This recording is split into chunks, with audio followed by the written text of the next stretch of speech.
Welcome to Game Time Tech.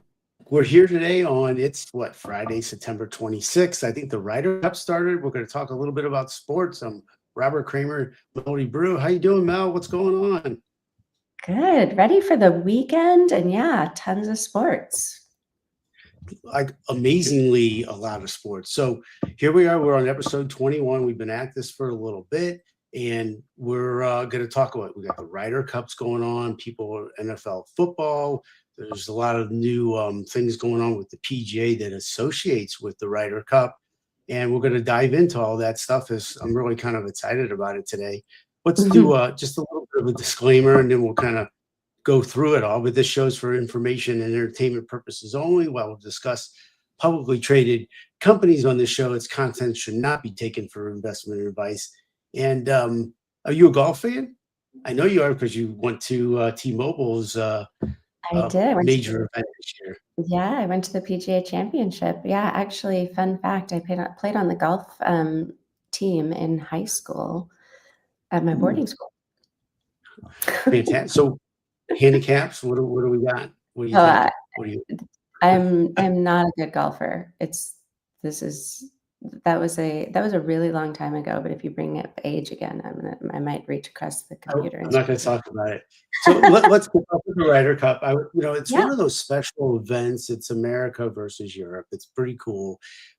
T-Mobile, dropped in the 5G, which is across the course, which is obviously no small thing. And how they do it is another story, which is probably fascinating. The golf is spread over hundreds of acres. So it's not like a stadium where you can just kind of hang it, through antennas. So, this is a big deal. So you have to make sure that the fans, the broadcasters, and the operations have this reliable connectivity. So I would say this year's Ryder Cup is high tech.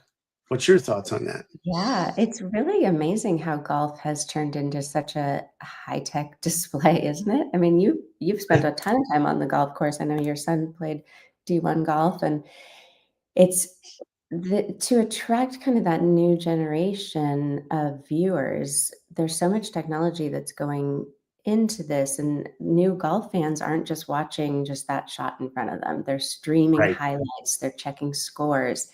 They're pulling up AR visualizations of the ball in flight. So without that kind of strong coverage, that experience just doesn't exist. So T-Mobile is really turning this Ryder Cup, same as they did with PGA Championship, into such a kind of live tech showcase of what modern sports events should be like. That's so well said, because I think, in the past, when you want to go watch golf, whether you're at the course or you're at your home, you're pretty segregated what you're going to watch, whether it's a specific hole, specific players. So, having that faster internet really allows for these hungry apps to run better. Sorry, that's my 1.5-year-old chit-chatting. She likes golf. Oh, we're live. So every fan gets a similar experience. So what they're trying to do is really bring this into to be all about the fans, I guess. What's your thoughts on that? And what other facets and other companies are involved in this? Yeah, I mean, it is really about the fans and giving them, kind of access to more of what they want and what they want to see. But then, like we've talked about so many times before, it's really just this showcase where companies get to put all of their technology on display. And AWS has a thing with the PGA Tour to really kind of lean into the data. They have the ShotLink system that tracks millions of data points and all the tournaments. So that means, every swing, every lie, every putt, every movement, every club use. So it's a lot of information for them to manage, but it really does kind of bring in so many other elements into the sport beyond just what the fans experience, but actually being able to use that data for, future learnings and also even things like we saw with Wimbledon, where they're analyzing many shots over time and they can kind of predict what the next shot could be. Yeah, It's truly fantastic because AWS isn't just storing the information; they're applying it to the machine learning models to deliver insights in real time.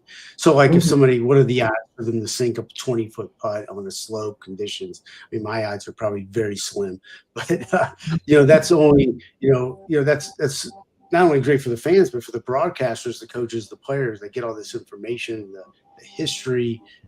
It allows the engagement to be so much higher. So, as we approach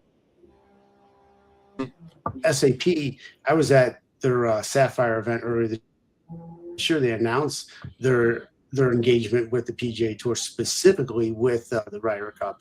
They actually had the couple of the Ryder Cup captains come out and actually sink a putt with Christian Klein. I thought Christian won, by That's the way, fun. but it's pretty Sure. fun. But it's super important to understand why they're doing it. It's not just for exposure of the business, but it's exposure of the brand of SAP, and it gives the players more information, gives the fans more information, gives the PGA, the alliance. It's like a three-way partnership in a sense. But the PGA is running their entire customer data on this customer data platform for SAP, and then they're using it's called it's Amaris, I believe, or I'm not sure, Amaris for personalized Mhm. engagement across the touch point.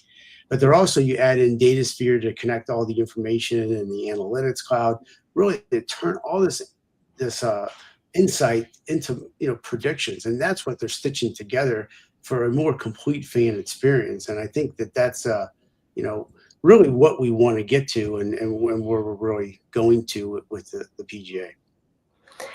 Yeah, I think that for sure the fan experience is important, but you brought up so many good points of like how many times that, this data needs to be used over and over. It's not just about these like 4 days on the course. It's about how they're turning that data into like ongoing engagement before and after every tournament. So for SAP, they get to demonstrate how that technology performs in that real world scenario where you need the scale and performance and that connectivity all working together.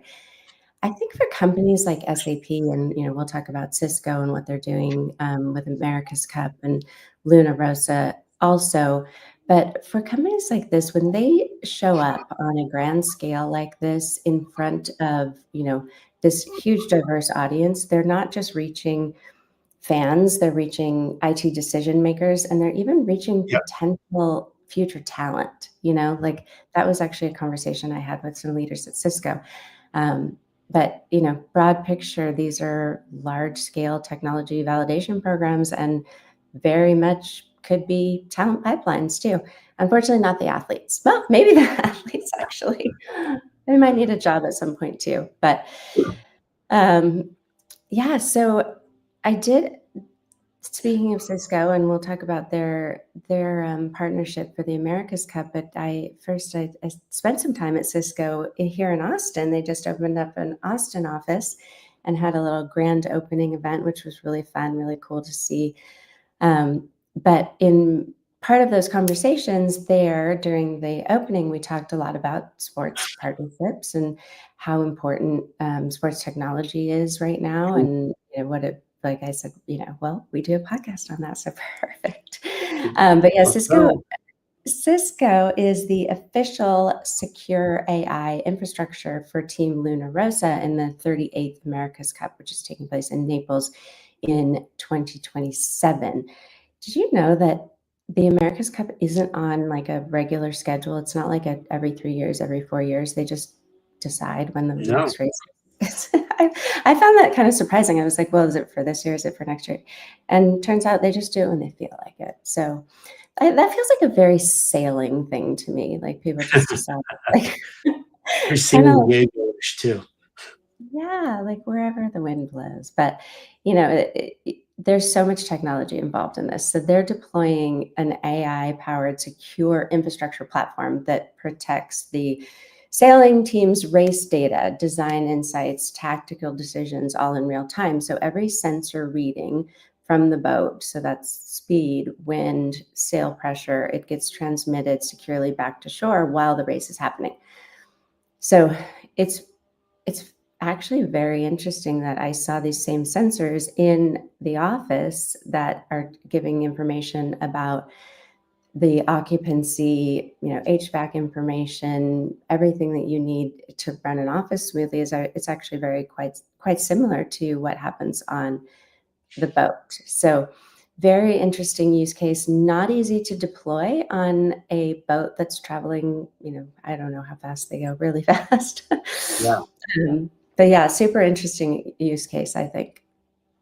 Well, it's also pretty interesting that a delay or hiccup, a cyber hiccup could cost them the race because the reliancy Yep. technology is so significant that, which I never thought like years and years ago that they would be at this stage, and the amount of technology that is used to help them gain an edge is It's critical. So very, the cyber, security is such a big deal. So when you're protecting millions of dollars worth of racing intelligence while maintaining real-time decision-making capability, it really showing CISOs how advanced security can really enhance rather than hinder operations. So this AI-powered security that doesn't compromise performance it's a big deal.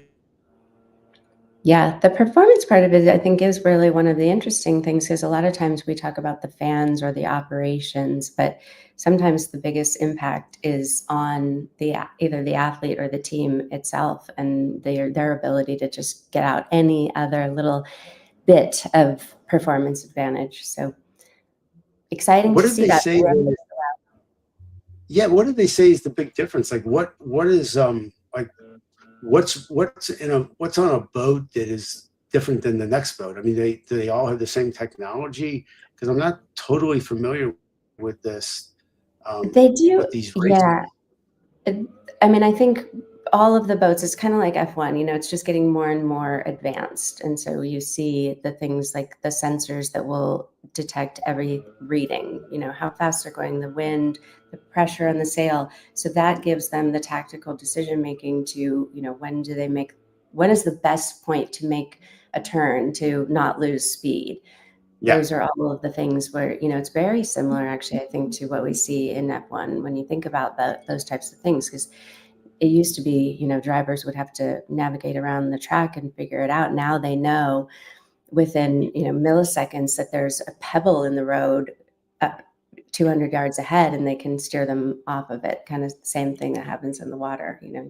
Anything that's going to affect the performance, the speed, and the safety. I mean, the safety of Sure. the team is huge here.